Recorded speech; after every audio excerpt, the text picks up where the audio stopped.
Hi dear Geminis, welcome to my YouTube channel, and in this video I'm going to talk about the transits for the month of October. This month is super exciting because we have two eclipses in October, and so let's see. In October, the sun is in Libra. Most of October, the sun is in Libra, and for you guys, that is your fifth house. So fifth house is a very fun house. So October should be like a fun month for Geminis, and it's this month, this time, this year, like it's especially exciting because.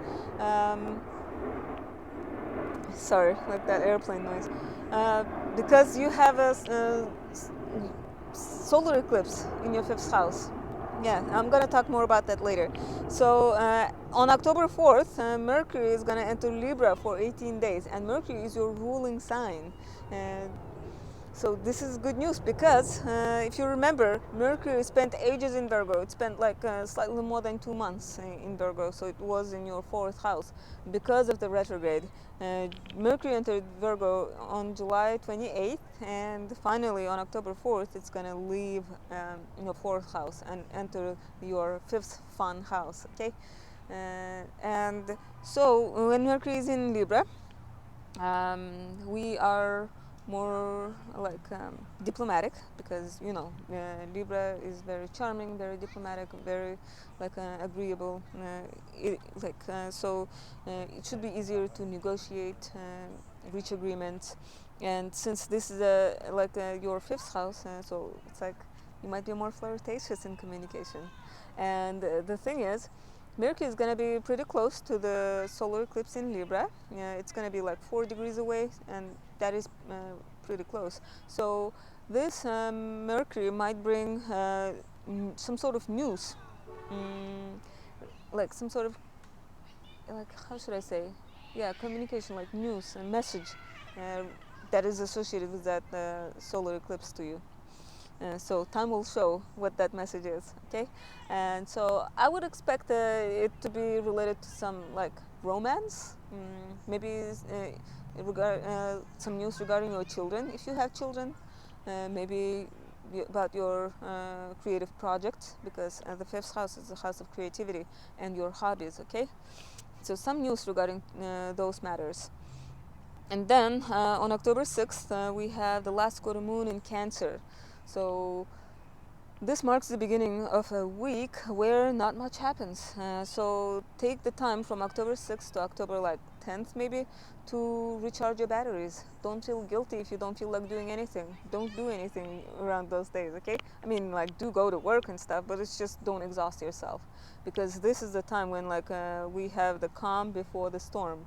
And by storm, I don't mean like something like life change, like I don't know, something bad. Like by storm, I mean the eclipse. Okay, eclipses are very very hectic, so be aware. Okay, and then on October 8th, Venus is gonna enter Virgo, and again, finally, Venus is gonna change signs. If you remember, Venus spent ages in Leo. It entered Leo on June 12th, I believe. Yeah, and it spent 4 months in Leo because of the retrograde motion. But now, on October 8th, it's gonna enter Virgo, and that means Venus is finally leaving the shadow zone. Because Venus started retrograding on the 28th degree of Leo, almost at the very end of Leo. So when it enters Virgo, that means it's out of the shadow zone. And this is excellent because both of the eclipses in October are Venus ruled. The solar eclipse in Libra, Venus ruled sign. Lunar eclipse in Taurus, again another Venus ruled sign. So so October is very very Venusian. So it's good that Venus is in good shape. Uh, because if it was in the shadow zone or if it was in retrograde, we would get like tons of karmic stuff, and that's exhausting. But now, because it's in good shape, this is good news. Geminis, for you, Venus is gonna be in your fourth house, so this is like a good time to like decorate your house. If you are thinking of like buying new decorations, this is excellent time for that, because Venus is beauty. good quality things. You might find something excellent, like and at an excellent price. Yeah, you might like it. Uh, you might like it a lot. I mean, like, that's what I meant. Next, on October 10th, Pluto turns direct on the 27th degree of Capricorn. Um, Pluto is an outer planet. It's far away from the sun. It's like the furthest from the sun, so we barely feel it. We only feel it when it's making like an exact aspect to some planet in our chart. Okay, and Capricorn for you, that is your 8th house, and if you have planets on the late degrees of Cancer, like 27th degree, like maybe your Venus on the 27th degree of Cancer, then yes, you're going to feel this direct motion because Pluto is making an opposition to that Venus. But otherwise, other Geminis, if you don't have anything in Cancer, you're not going to feel it, okay? But the reason why I'm mentioning this is that when Pluto turns direct, that means only 4 planets will be retrograde. And this is great because if you remember in August, like 6 planets were retrograde and 2 of them were personal planets. And when personal planets are retrograde, we can feel it in our daily life and it's exhausting.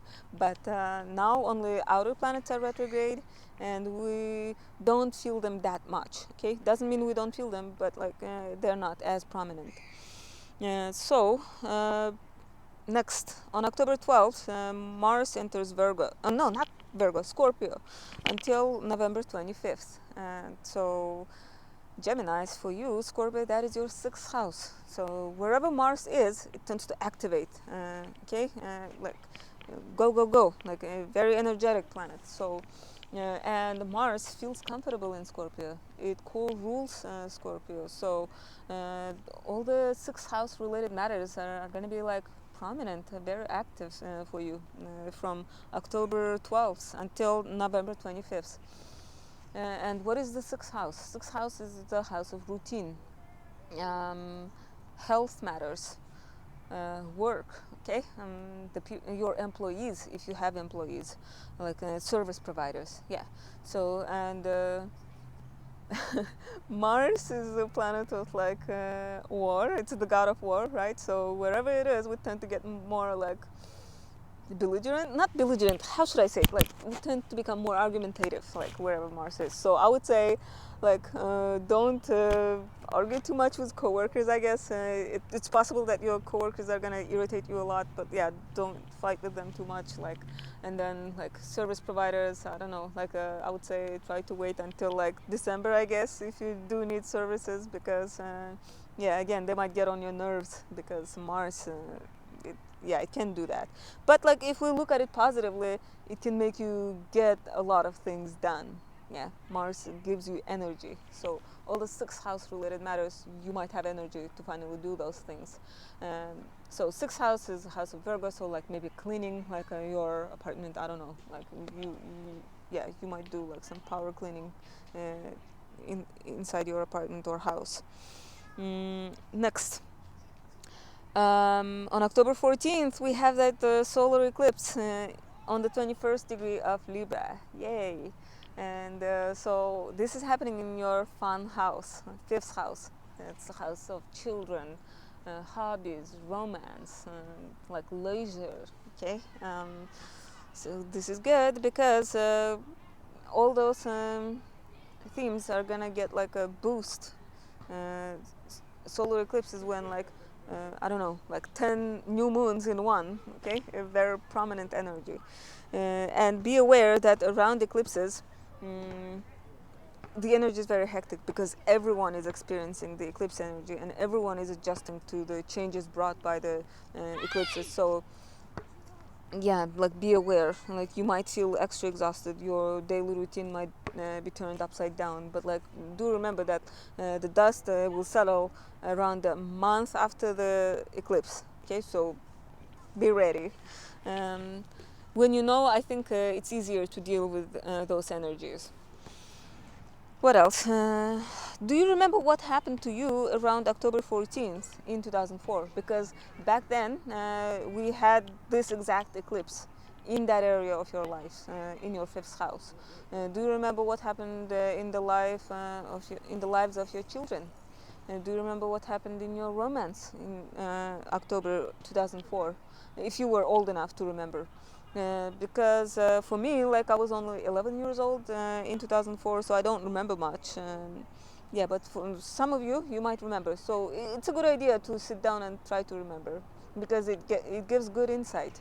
At first, you might be like, well, how can I remember? But like when you do sit down and try to remember, yeah, you get some good ideas. Obviously, the circumstances are going to be different this time. No, like, eclipses are exactly the same, but what I'm trying to say is similar themes will be triggered.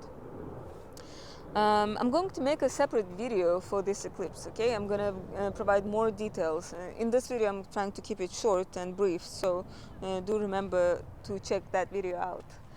And then on October 22nd, Mercury is going to enter Scorpio until November 11th. So again, it's going to sprint through Scorpio. It's going to spend only like 3 weeks. Yeah. And again, Mercury is going to join Mars in your 6th house. So as you can see, the planets are kind of like beginning to line up in your 6th house. So the shift is switching from the 5th house, so the fun stuff, to more daily routine stuff. Like imagine it like you had fun on a vacation at a resort. That's like 5th house themes. And now you're coming back to the daily life, daily routine. Going back to work and stuff, like, so that's the energy of this month. So when Mercury is in Scorpio, we tend to be less willing to engage in like small talk. We want like deep conversations. And so since this is your work house, I would say this might be a great time to discuss work related stuff.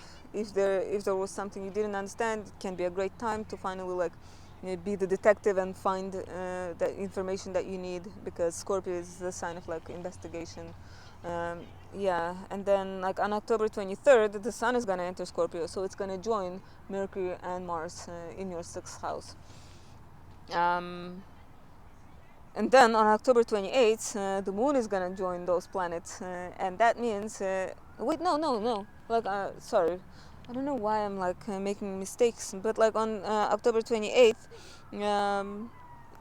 we have a lunar eclipse in Taurus on the 5th degree. Okay, so the moon, the full moon lunar eclipse, is going to be making opposition to those 3 planets in your 6th house. The moon is going to be in your 12th house. And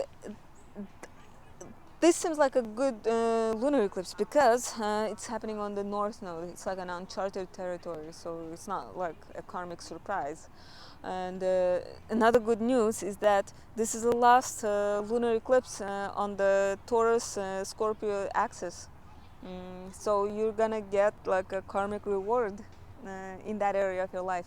So like the 12th house and 6th house. So work and rest, like isolation, like spirituality, like that area. So for you, Geminis, you probably felt like you've been isolated for the past year and a half. And the good news is that that period of isolation is coming to an end. Yeah, and you're gonna get like karmic rewards for the time you spent like in introspection during the year and a half, if that makes sense. Does that make sense? Yeah, okay, I hope it does. So if you like this, wait, no, I should kind of like summarize.